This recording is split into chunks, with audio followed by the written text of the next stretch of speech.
Hi friends, നമുക്കിന്ന് ഏത്തക്കയുടെ തൊലിയും ചെറുപയറും കൂടെ തോരൻ വെച്ചാലോ. നല്ല ടേസ്റ്റുമാണ്, ഹെൽത്തിയുമാണ്. അതിനായിട്ട് ഞാനൊരു 4 ഏത്തക്കയുടെ തൊലിയാണ് എടുത്ത് വെച്ചേക്കുന്നത്. ഇതിൻ്റെ നല്ലപോലെ കഴുകി എടുത്തുകൊണ്ട് വന്നേക്കുവാണ്. ചെറുപയറില്ലെങ്കിൽ വൻപയർ വെച്ചാൽ ഇതുപോലെ തോരൻ വെക്കാൻ പറ്റും. ഇനി നമുക്കിത് ചെറുതായിട്ട് അരിഞ്ഞെടുക്കാം. ഏത്തക്കയുടെ തൊലി എടുക്കുമ്പോൾ ഇതുപോലെ വെള്ളത്തിലോട്ട് അങ്ങ് അരിഞ്ഞിടണം. അന്നേരം കറ പെട്ടെന്ന് പോവുകയും ചെയ്യും, കറുക്കത്തില്ല.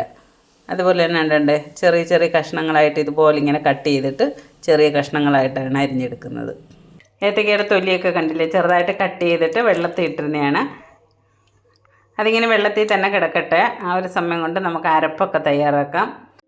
തോരൻ്റെ അരപ്പിനായിട്ട് തേങ്ങ എടുത്ത് വെച്ചിട്ടുണ്ട്. അതിലേക്ക് 6 ചെറിയ ഉള്ളി ഇട്ട് കൊടുക്കാം. 2 പച്ചമുളക് ഇട്ട് കൊടുക്കാം.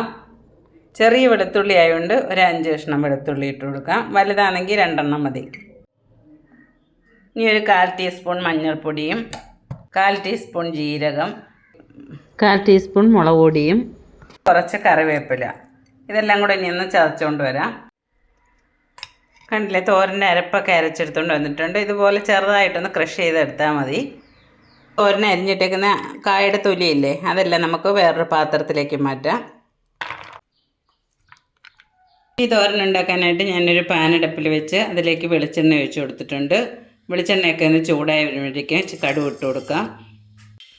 കടുകൊക്കെ പൊട്ടി തുടങ്ങിയതിലേക്ക് വറ്റൽമുളകും കറിവേപ്പിലയും കൂടെ ഇട്ട് കൊടുക്കാം. ഇതിലേക്ക് നമ്മൾ എടുത്ത് വെച്ചേക്കുന്ന കായയുടെ തൊലി അരിഞ്ഞില്ലേ, അതിട്ട് കൊടുക്കാം. ഇനി നല്ലപോലെ ഇളക്കി കൊടുക്കാം. തോരനാവശ്യമായ ഉപ്പ് കൂടി ഇട്ട് കൊടുക്കാം.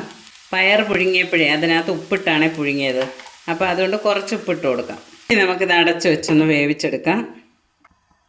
തോരനൊക്കെ ഒന്ന് ആവി കയറി വരുമ്പോഴേക്കും നമ്മൾ എടുത്ത് വെച്ചേക്കുന്ന പയറും അതിനകത്ത് ഇച്ചിരി വെള്ളം കാണുമല്ലോ, അതുകൂടെ അതിൻ്റെ കൂടെ അങ്ങ് ഒഴിച്ചു കൊടുത്തിരുന്നാൽ മതി. പയർ വെന്തതാണ്. അടച്ച് വെച്ചേക്കുന്ന അരപ്പും കൂടെ ഇട്ട് കൊടുക്കാം. ഇനി ഇതെല്ലാം കൂടെ ഒന്ന് ഇളക്കി വെച്ചിട്ട് അടച്ചു വെച്ച് നല്ലപോലെ വേവിച്ചെടുക്കാം. അപ്പോൾ തോരനൊക്കെ നല്ലപോലെ ആവി കയറി വന്നിട്ടുണ്ട്.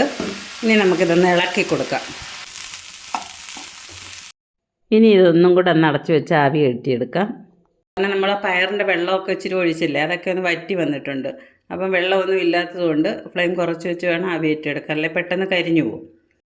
അപ്പോൾ നമ്മുടെ ഏത്തക്ക തൊലിയും ചെറുപയറും കൂടെയുള്ള തോരനൊക്കെ റെഡി ആയിട്ടുണ്ട്.